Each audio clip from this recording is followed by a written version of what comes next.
Subscribe to our YouTube channel and don't forget to press the bell icon to get all the latest updates. नमस्कार, मेरा नाम है ऋषिकेश और आप देख रहे हैं द मोजो स्टोरी।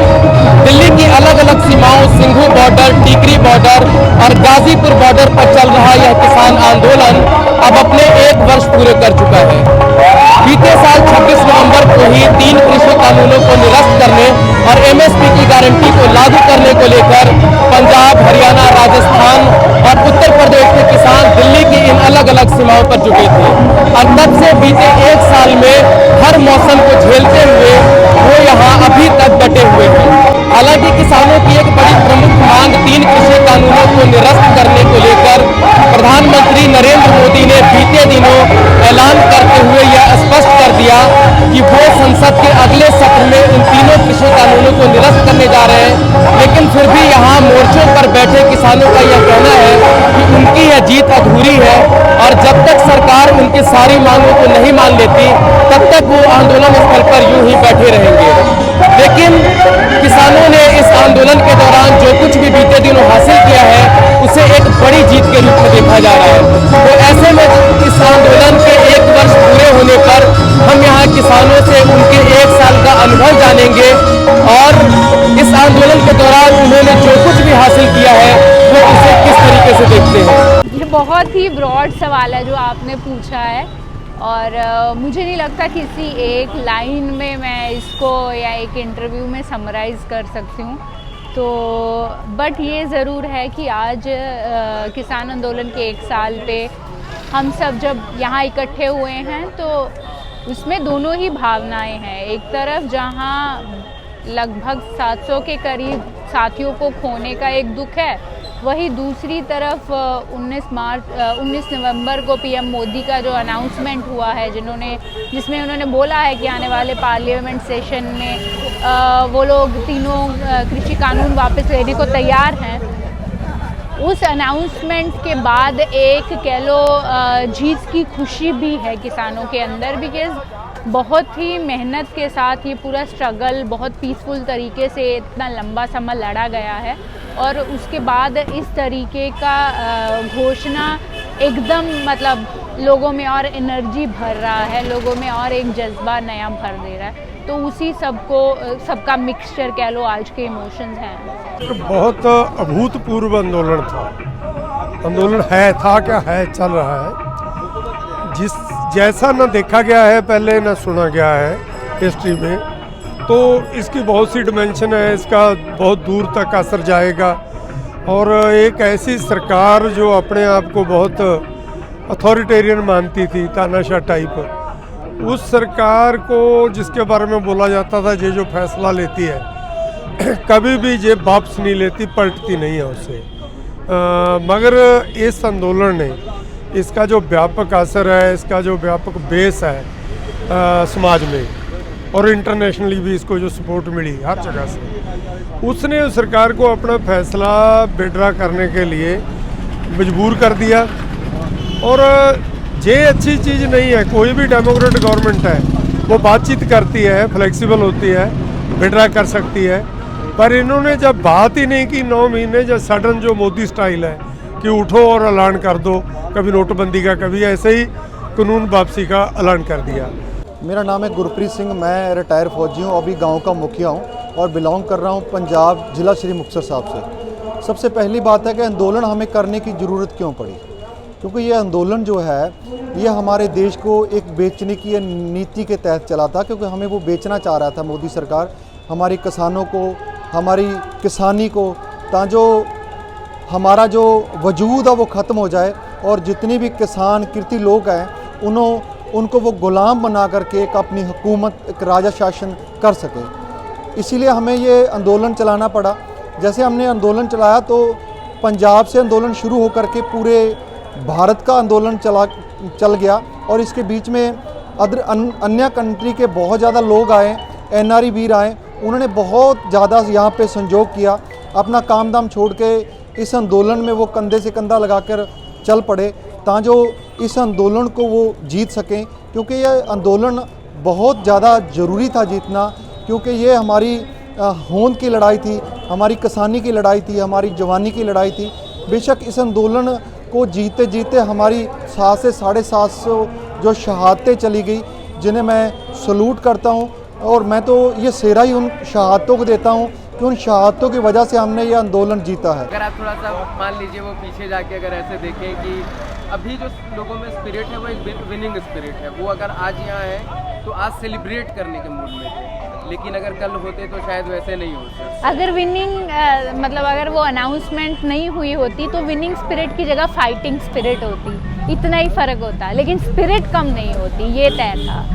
1 साल से लगातार किसानों ने इस आंदोलन को लड़ा है और वही सेम लाइक हाई स्पिरिट के साथ, जो पंजाबी में जिसको कहते हैं ना एकदम चढ़दी कला, उसी स्पिरिट के साथ, उसी इमोशन के साथ इस आंदोलन को लड़ा है। डेफिनेटली आज सेलिब्रेटरी एक इमोशन, एक स्पिरिट है, वो नहीं होता तो फाइटिंग स्पिरिट होता। और ऐसा नहीं है कि अभी फाइटिंग स्पिरिट नहीं है, अभी सेलिब्रेशन के साथ साथ still there is fighting spirit for MSP, for like repealing the electricity bill 2020, है ना। और जो इतने किसानों को हमने खोया है, शहीद हुए हैं उस दौरान, उनको शहीद माने ये सरकार, उस बात को लेके एक स्ट्रगल, उनकी शहादत को रिकॉग्नाइज करके उसके बदले में उनकी फैमिलियों के लिए सरकार कोई कदम उठाए, उसकी डिमांड, उस सब को लेके भी वो फाइटिंग स्पिरिट अभी भी है। इसको सिख धर्म की लड़ाई बताने वाले, इसको खालिस्तान के लिए लड़ाई बताने वाले कौन है? वो सरकार है, सरकार का IT सेल है, सरकार का प्रोपेगेंडा करने वाला गोदी मीडिया है, कॉरपोरेट मीडिया है। और वो ऐसा नहीं कि सिर्फ पास्ट में बोला था, वो आंदोलन के शुरू से लेके अभी तक सेम बातों पे अड़ा हुआ है। उन्होंने हर कोशिश किया इस आंदोलन को वो दिशा देने के लिए, इस आंदोलन को वो नाम देने के लिए, वो टैग देने के लिए। अभी हाल ही की रिपोर्ट है, कल ही हमने पढ़ा है, 80 फेक अकाउंट्स आइडेंटिफाई हुए हैं जो सिख आइडेंटिटी के साथ बनाए गए, जो पूरा real Sikh versus fake Sikh का डिबेट, खालिस्तान का डिबेट उसमें, और पूरे 3 लॉज के रिपील होने को लेके किस तरीके से इस आंदोलन में गलत तत्व घूम रहे थे, इसलिए मोदी जी ने देश हित में वापस लिया। ये पूरा नैरेटिव चलाने की कोशिश उन फेक अकाउंट्स के ज़रिए हो रही है। किसके हैं वो फेक अकाउंट्स? मतलब आम जनता को क्या पड़ी है इस आंदोलन को डिफेम करने की? अगर किसी को करना है इस आंदोलन को डिफेम तो वो BJP को करना है, क्योंकि उसका इलेक्टोरल लॉस हो रहा है, क्योंकि BJP सरकार की, BJP पार्टी की थू हो रही है। तो आई एम श्योर लाइक वो जो 80 अकाउंट भी आइडेंटिफाई हुए हैं, वो उनके पीछे भी इसी सत्ताधारी पार्टी का हाथ है। किसानों के ऊपर इतना बोझ है, गरीब मजदूर हर आदमी दुखी है, इस सरकार से दुखी है, और ये सरकार किसी की सुन नहीं रही है। धान के भाव कम हैं, बाजरे के भाव कम हैं, किसान और मजदूर मरता जा रहा है, और सरकार अमीरी पर चली हुई है। सरकार बहकावा दे रही है, झूठे वायदे कर रही है, किसान वापस के बिल वापस ले लिए, घोषणा कर दी, इसको कब वापस करेंगे, कब इस पर MSP पर बात होगी, तब उसके बाद ही किसान यहाँ से हटने को तैयार होंगे। नहीं तो किसान चाहे यहाँ पर 1 साल लग जाए, किसान वापस नहीं जाएंगे। तो यहाँ मोर्चों पर बैठे आंदोलनकारी किसानों को यह जीत अधूरी इसलिए लगती है क्योंकि सरकार ने MSP की गारंटी को लेकर अभी तक कुछ भी स्पष्ट नहीं किया है, और किसानों का यह कहना है कि यह उनकी प्रमुख मांगों में से एक थी, और वो यह चाहते हैं कि देश भर के किसान जो भी अपनी फसल उपजाएं, उन्हें उनकी फसल की पूरी MSP मिलनी ही चाहिए। डिस्कशन आज तक हमने देखी है, आई एम श्योर उसी तरीके की होगी। ये स्टेट जो है वो MSP के खिलाफ बोलेगी कि कैसे MSP देश को नुकसान पहुंचाएगी, ब्ला ब्ला ब्ला ब्ला। और ऑब्वियसली जो लोग MSP की मांग कर रहे हैं या जो लोग इस आंदोलन के समर्थन में खड़े हैं, वो सच में MSP के हक की बात करेंगे, तो वो प्रेडिक्टेबल है ना, उसमें कुछ भी नहीं है। मुझे लगता है जो अहम बात है वो ये है कि MSP के मुद्दे पे डिस्कशन होना बहुत ज़रूरी है। मतलब कितनी घटिया सोच हो सकती है उन लोगों की जो ये मानते हो कि MSP खतरनाक है देश के लिए। मतलब अन्नदाता, आपका अन्नदाता जो आपकी थाली में खाना पहुंचाता है, वो अपना ज़िंदा रहने के लिए एक मिनिमम गारंटी मांग रहा है, एक मिनिमम सिक्योरिटी मांग रहा है। आप बोल रहे हो उससे देश को खतरा है, उससे देश घाटे में चला जाएगा। कैसा लॉजिक है ये मुझे समझ नहीं आता। जब हम एम्प्लॉयज़ की बात करते हैं वहाँ पे मिनिमम वेज लागू होता है कि नहीं होता? मतलब सारे एम्प्लॉयज़, मतलब किसी वो क्लास में हो, क्लास 1 क्लास 2, किसी भी मतलब उसकी एम्प्लॉयमेंट की हायरार्की में वो हर कोई एम्प्लॉय मिनिमम वेज के स्ट्रगल में हामी भरता है कि हाँ भाई ये तो लागू होना चाहिए। तो फिर आप इनफॉर्मल सेक्टर में क्यों उस डिमांड का विरोध करेंगे, है ना? आप समझ रहे हैं कि जो किसान दिन रात मेहनत करके आपकी थाली में अन्न भेजता है उसका कई बार ये हालत होता है क्योंकि बहुत सारी स्टेट्स में एमएसपी लागू नहीं है, तो उसके चलते ये हालत होता है कि मतलब उसकी जो लागत कीमत होती है ना उससे भी कम में उसको अपनी फसल कई बार बेचनी पड़ती है। और पास में ऐसी खबरें हमारे सामने आई है जहाँ पे किसानों ने बेचने की बजाय विरोध में अपनी फसल या तो मतलब बहा दी कहीं नदी में या उसको आग लगा दी, उन्होंने खुद बर्बाद कर दिया विरोध के चलते। तो मतलब मुझे लगता है कि सिंपली बैठ के एक बार आपको सोचना चाहिए कि कोई इंसान आपसे क्या मांग रहा है। एक मिनिमम श्योरिटी मांग रहा है जिससे वो जिंदा रह पाए, जिससे उसका परिवार जिंदा रह पाए। इससे देश को क्या घाटा पड़ जाएगा? देश को घाटा तब नहीं पड़ता जब विजय माल्या जैसे हमारा हजारों करोड़ों रुपए लेके भाग जाते हैं, जब नीरव मोदी जैसे मतलब सरकारी बैंकों का अरबों खरबों रुपए लेके भाग जाते हैं, तब नहीं देश को घाटा पड़ता, तब तो कोई नहीं बोलता। जब किसान मतलब अपना कोई मिनिमम वेज की बात करता है तो देश को घाटे याद आ जाते हैं इनको। इम्पॉसिबल कुछ नहीं है। अगर इंडस्ट्री की हर चीज़ की एमआरपी हो सकती है, डिसाइड होती है कि इससे ज़्यादा नहीं बेचोगे, तो किसानों के लिए जिनसों पर ये सरकार क्यों डिक्लेयर नहीं करेगी कि इससे कम कोई नहीं खरीदेगा? इसका मतलब इम्पॉसिबल नहीं है। हम कभी नहीं कहा कि सारी जिन्स हर जिन्स को सरकार खरीदेगी, मगर सरकार रेट तय करेगी। और हम कहते हैं रेट तो अब भी डिक्लेयर करते हैं, 23 फसलों का रेट वो अब भी डिक्लेयर करते हैं। हम चाहते हैं कि उसके साथ एक चीज़ जोड़ी जाए कि कोई इससे नीचे खरीदेगा तो वो एक फौजदारी जुर्म होगा, केस दर्ज हो सकता है, उसमें जुर्माना हो सकता है उस आदमी को। सो एक तो ये है कि इम्पॉसिबल कुछ नहीं है, ये हो सकता है। और छोटी और जो गरीब किसान है उनको सर्वाइव करने का मौका देने के लिए ये एक ज़रूरी है कि कोई उनका इनकम का पक्का हो कि इसमें इतनी इनकम रहेगी। दूसरी बात है कि हम ये मानते हैं कि एक एजिटेशन में पूरे मामले एक में हल हो जाएंगे, ये ऐसा नहीं है। क्योंकि एमएसपी का इशू थोड़ा कॉम्प्लिकेटेड है, उसमें स्टेट्स इन्वॉल्व है, फाइनेंस भी इन्वॉल्व है। अगर कोई ना खरीदे तो सरकार को खरीद के स्टोर करनी पड़ सकती है। तो इसके लिए मतलब फाइनेंशियल इम्प्लीकेशन क्या है, स्टेट क्या बोलती है, 3 मतलब किस्म की जो कमेटी है वो क्या डिसीजन लेती है, एक समय चाहिए। वो एक बिल से होने वाला काम नहीं है। इसलिए जो पंजाब हरियाणा के संगठन इनका है कि एमएसपी पर अगर सरकार कमेटी बनाती है तो हम उसका टर्म एंड रेफरेंस क्या होंगे, उसका वो मतलब टाइम बाउंड होगी, कब तक रिपोर्ट देगी, इन बातों को अगर सरकार हमको यकीन दिलाती है कि वो हमारे मुताबिक ठीक है कमेटी, तो फिर उसको मौका दिया जाए सरकार को कि सरकार उस पर काम करे।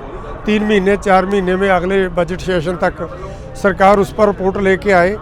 अगर वो ठीक है, अगर वो किसानों के लिए फेवरेबल है तो ठीक है, नहीं तो हम एजिटेशन को ख़त्म नहीं करेंगे, हम एजिटेशन को मुलतवी करेंगे। जो मामले बाकी होंगे उनके लिए नए रूप से बदले हुए फॉर्म में संघर्ष जारी रहेगा।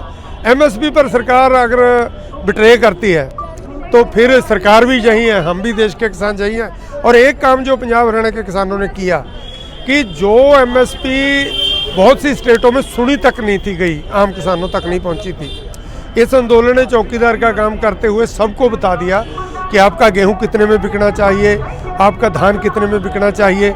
ये काम से जो जागृति है उसका फ़ायदा उठा के दूसरी स्टेटों में किसान संगठन अपने आप को ग्रास रूट लेवल तक, गांव लेवल तक मजबूत करें और तैयारी करें अगले एजिटेशन की। सरकार पीछे हटेगी तो 2024 के इलेक्शन दूर नहीं है, उससे 1 साल पहले फिर मोर्चा लगाएंगे। जो पहले ही मेमोरेंडम है उसमें 8 मांगें थी, उनमें 3 कानून वाली हो गई और 5 उसमें है और 2-3 चीज़ें उससे जुड़ गई। जैसे जो मतलब मान लो केस पूरे देश में किसानों के खिलाफ बढ़े हैं, जो किसानों की मौतें हुई हैं आंदोलन में, जो अजय मिश्रा टेणी है उसको जो मतलब मंत्रिमंडल से निकालने का मामला है, ये 3 मांगें नई जुड़ी हैं। तो अगर बातचीत बैठ के होती तो लाजमी इन बातों पर भी किसान बात रखते और कुछ ना कुछ उस पर सहमति बन के एजिटेशन उसी दिन क्लिंच हो जाता। अगर ऐलान के बाद भी 10 दिन बाद हम यहाँ बैठे हैं तो इसका मतलब है कि वो बहुत वन साइडेड था। हाँ, जीत है, बिना शक वो बहुत बड़ी जीत है, पर अभी भी कुछ इम्पोर्टेंट मामले हैं जो हल होने बाकी हैं। हम उसकी उम्मीद कर रहे हैं कि वो हल हों और हम बाइंड अप करें एजिटेशन को। तो इस आंदोलन के 1 वर्ष पूरे होने पर जब हमने यहाँ किसानों से बातचीत की तो स्पष्ट रूप से यह पता चलता है कि भले ही सरकार इन तीनों कृषि कानूनों को वापस लेने का निर्णय ले ली हो, लेकिन अभी उन्हें किसान आंदोलन से या किसानों से छुटकारा मिलने वाला नहीं है, क्योंकि किसान इस बात को लेकर अड़ गए हैं कि उन्हें एमएसपी की गारंटी कानून चाहिए ही चाहिए। और वो यह चाहते हैं कि देश का किसान जब भी अपनी फसल उपजाए तो उन्हें उनकी फसल की पूरी कीमत मिले। तो ऐसे में जब संसद के अगले सत्र में जब तीनों फार्म लॉज रिपील करने को लेकर जब वहां पर बहस होगी तो यह देखना अहम होगा कि एमएसपी की गारंटी कानून को लेकर सत्ता पक्ष और विपक्ष अपना क्या क्या पक्ष रखती है। वहीं किसानों की मांग यह भी है कि इस आंदोलन के दौरान उनके जितने भी साथी शहीद हुए हैं, सरकार उन्हें शहीद माने और उनके परिवार को कंपनसेशन दे। तो अब यह देखना अहम होगा कि इन सारी मांगों के साथ यह किसान आंदोलन कैसे आगे बढ़ता है। और फिलहाल जो सरकार ने यह निर्णय लिया है कि वो तीनों कानूनों को वापस लेगी, आगे सरकार किसानों की जो अन्य मांगे हैं उसे पूरा करती है या नहीं, और यह आंदोलन अभी कितने दिन आगे उन मांगों के साथ चलता है। मोजो स्टोरी के लिए मैं ऋषिकेश, टीकरी बॉर्डर से। It's great to see you here. Thank you for watching our work. If you haven't subscribed yet, don't forget to click the bell icon and subscribe to Mojo Story and support independent, robust journalism.